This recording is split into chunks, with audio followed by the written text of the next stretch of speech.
നമസ്കാരം, മലയാളി വാർത്തയിലേക്ക് സ്വാഗതം. മിണ്ടാ പ്രാണിയോട് പോലും കൊടും ക്രൂരത.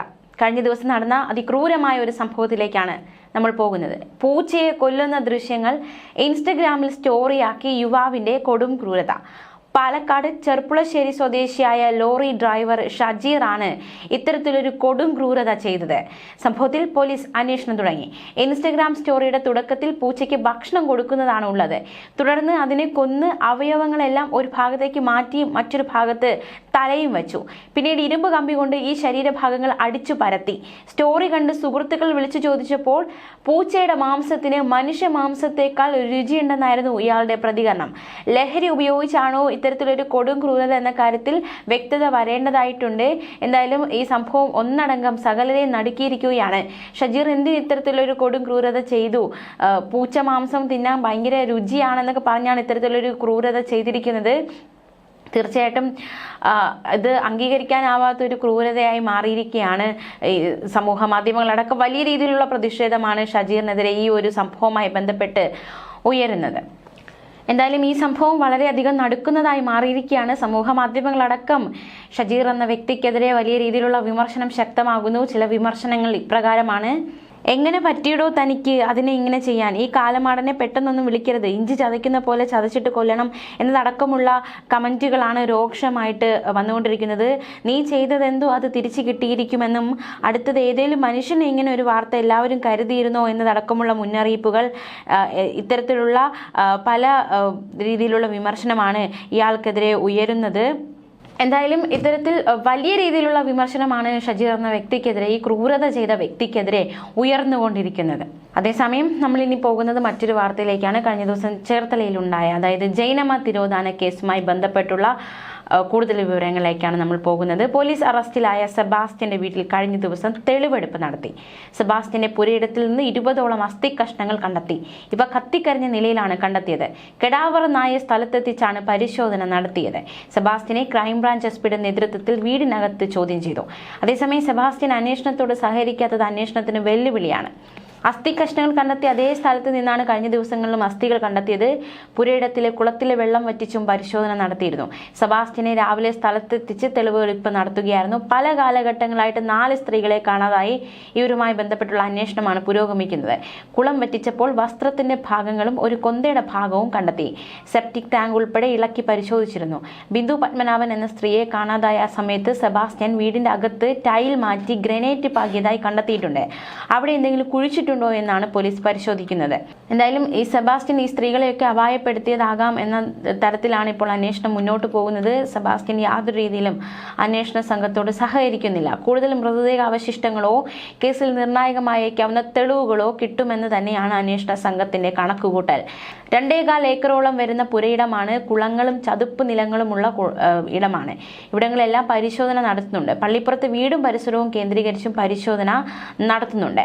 ഏറ്റുമാനൂർ സ്വദേശിനി ജൈനമ്മയെ കാണാതായ കേസിൽ അന്വേഷണത്തിനിടെ മുഖ്യപ്രതി സെബാസ്റ്റ്യന്റെ വീട്ടുവളപ്പിൽ നിന്ന് കണ്ടെത്തിയ കത്തിക്കരിഞ്ഞ ശരീരാവശിഷ്ടങ്ങളിൽ സംശയമുണ്ട്. ഇത് ജൈനമ്മയുടേതാണെന്ന നിഗമനത്തിലാണ് കോട്ടയം ക്രൈംബ്രാഞ്ച് നടപടിയെടുത്തത്. എന്നാൽ 10 വർഷം മുൻപ് ദുരൂഹ സാഹചര്യത്തിൽ കാണാതായ ചേർത്തല സ്വദേശിനി ആയിഷയുടെ മകളുടെ രക്തസാമ്പിൾ ശേഖരിച്ച് തുടർ നടപടികളിലേക്ക് കടന്നിട്ടുണ്ട്.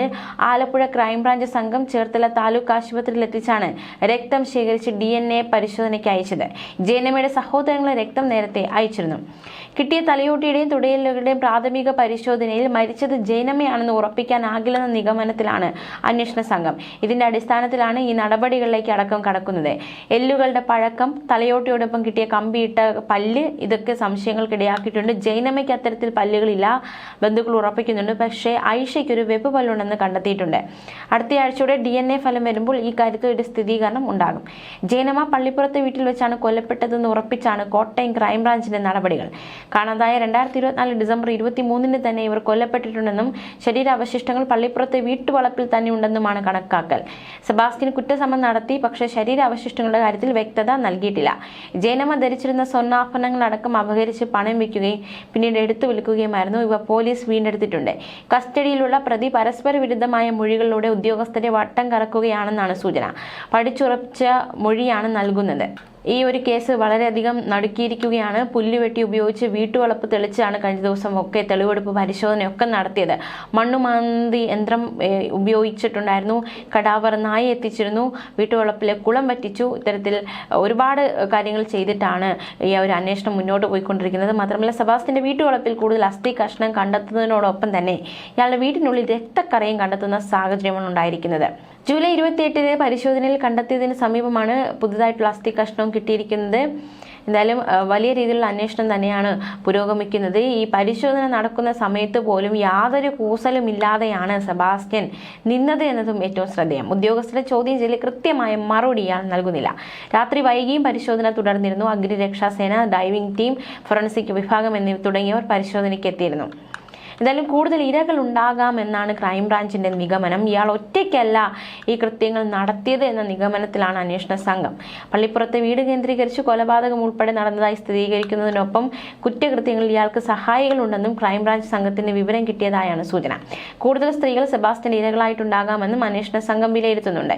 കഴിഞ്ഞ ദിവസം ഇയാളുടെ വീട്ടിൽ നിന്ന് കണ്ടെത്തിയ മൃതദേഹ അവശിഷ്ടങ്ങളിലെ ക്യാപ്പിട്ട പല്ല് 2012 കാണാതായ ഐഷയുടേതാണോ എന്നാണ് സംശയം.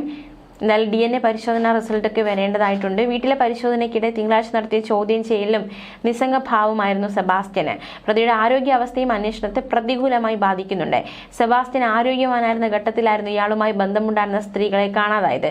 ചേർത്തല കടക്കരപ്പള്ളിയിലെ ബിന്ദു പത്മനാഭൻ, വാരനാട് സ്വദേശിനി ആയിഷ, കോട്ടയം ഏറ്റുമാനൂർ സ്വദേശിനി ജൈനമ്മ എന്നിവർക്ക് സെബാസ്റ്റ്യനുമായി ബന്ധമുണ്ടായിരുന്നെന്ന് കണ്ടെത്തിയിട്ടുണ്ട്. ജൈനമ്മയുടെ കൊലപാതകി സെബാസ്റ്റ്യനാണെന്ന് ഇതിനകം കണ്ടെത്തുകയും ചെയ്തു. കേസിൽ തെളിവ് ശേഖരണമാണ് കോട്ടയം ക്രൈംബ്രാഞ്ച് ഇപ്പോൾ നടത്തുന്നത്. ബിന്ദു പത്മനാഭന്റെ കോടികൾ വിലമതിക്കുന്ന ഭൂമി വ്യാജരേഖ ചമച്ചു വിറ്റത് സെബാസ്റ്റ്യന്റെ നേതൃത്വത്തിലാണെന്ന് പോലീസ് ഉറപ്പിക്കുമ്പോഴും കോടതിയിൽ സമർപ്പിക്കാൻ യോഗ്യമായ തെളിവ് ഇതുവരെ കിട്ടിയിട്ടില്ല. ആയിഷയുടെ തിരോധാനത്തിലും അത് തന്നെയാണ് സാഹചര്യം. എന്നാലും തെളിവുകളുടെ അഭാവത്തിൽ ഇയാൾ രക്ഷപ്പെടാനുള്ള പഴുതുകൾ അടയ്ക്കുകയാണ് അന്വേഷണ സംഘം. തെളിവുകൾ പരമാവധി ശേഖരിക്കുകയാണ്. ഈ 4 സ്ത്രീകളിൽ ഒരു സ്ത്രീയുടെ തിരോധാനത്തിലെങ്കിൽ ഇയാൾക്ക് പങ്കുണ്ട് എന്ന് തന്നെയാണ് അന്വേഷണ സംഘത്തിന്റെ കണ്ടെത്തൽ. തീർച്ചയായിട്ടും ഇയാളുടെ വീട്ടിൽ നിന്ന് കണ്ടെത്തിയ അസ്ഥി കഷ്ണം, അതുപോലെ തന്നെ ഈ ഒരു രക്തക്കറ, ഇതെല്ലാം ഏറെ നിർണായകമായി മാറിയിരിക്കുകയാണ്. ന്യൂസ് ഡെസ്ക് മലയാളി വാർത്ത.